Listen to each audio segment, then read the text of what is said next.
Hello, everyone, and welcome to The Explainer. Today, we are diving into a really fascinating Supreme Court case, one that tackles a question right at the heart of our justice system. Yeah, think about that for a second. Can the courts actually hit the brakes on a criminal case before it even gets to trial? I mean, imagine you're accused of something you absolutely know you didn't do, and you have stone-cold proof of your innocence.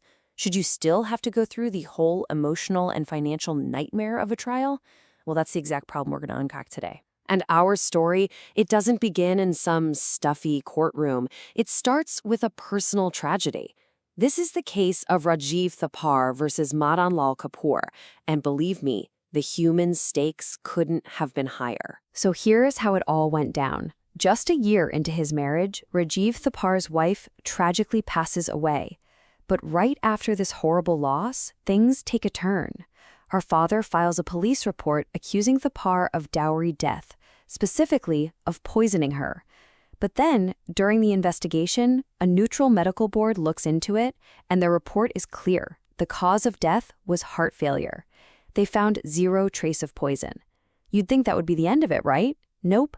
A charge sheet was still filed, and when the case went to the High Court, they refused to stop it. Rajiv Thapar was going to trial. So you've got this complete standoff with two totally different stories.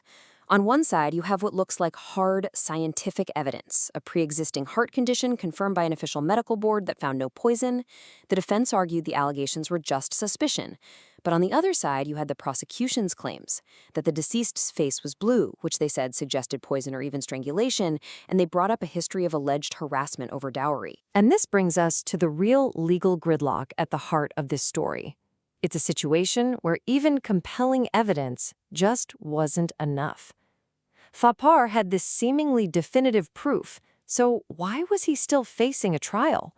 The whole system just seems stuck. Okay, so to really get what's going on here, you need to know about one crucial piece of the law, Section 482 of the Criminal Procedure Code. This section gives high courts what are called inherent powers.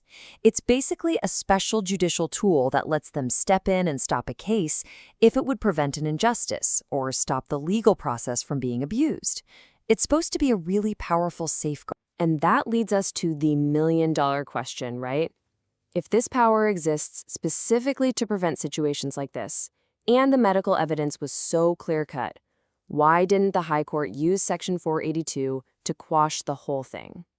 This legal puzzle is what eventually landed in front of the Supreme Court. And this is where the Supreme Court steps in and provides a moment of just stunning clarity. Instead of just ruling on this one case, the court created a clear, elegant, and really powerful solution that could be used in all future cases just like it. They laid out what's now known as the Rajiv Thapar test, a brilliant 4-part checklist. A high court can stop a case if the answer to these 4 questions is yes. First, is the evidence the accused has clear, reliable, and just undeniable? Think an official medical report. Second, is that evidence so strong it completely disproves the allegations? Third, is it the kind of evidence the prosecution can't really argue with?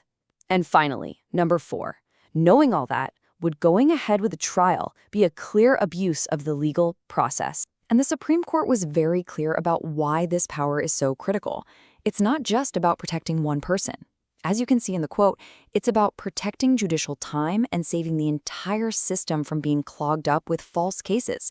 It's a tool for efficiency, sure, but ultimately it's a tool for justice. So now that we have this powerful new framework, let's see what happened when the Supreme Court applied its own test to the facts of Rajiv Thapar's ordeal. When they ran the test, the answers were just crystal clear. Test 1 met? Yes. That official medical board report was undeniable. Test 2? Yes again. The report completely contradicted the poison allegation. Test 3? Yep. The prosecution couldn't seriously challenge the findings of a neutral medical body. And that led to the final question. Would a trial be an abusive process? A resounding yes. The test just cut through all the noise and confusion with surgical precision. The result of applying that test was a clear, decisive verdict, one that would have a lasting legacy, not just for Rajiv Thapar, but for the future of Indian law. In the end, the Supreme Court did what the High Court had not. It quashed all the criminal proceedings against him.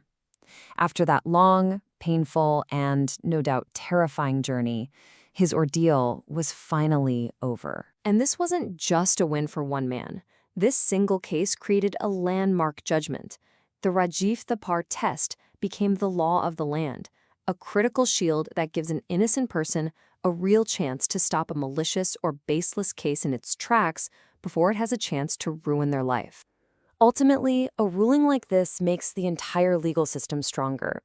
It sends a really clear signal that the courts are not a weapon to be used for harassment, and that the process of justice can't be twisted into an instrument of injustice.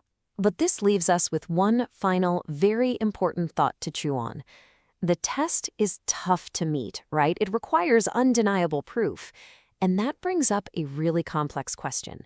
How does the system strike that delicate balance between this vital power to protect the innocent from false accusations, while at the same time making absolutely sure that a genuine victim's fundamental right to be heard in court is always protected? That's the tightrope walk, and getting it right is at the very core of a fair and just society.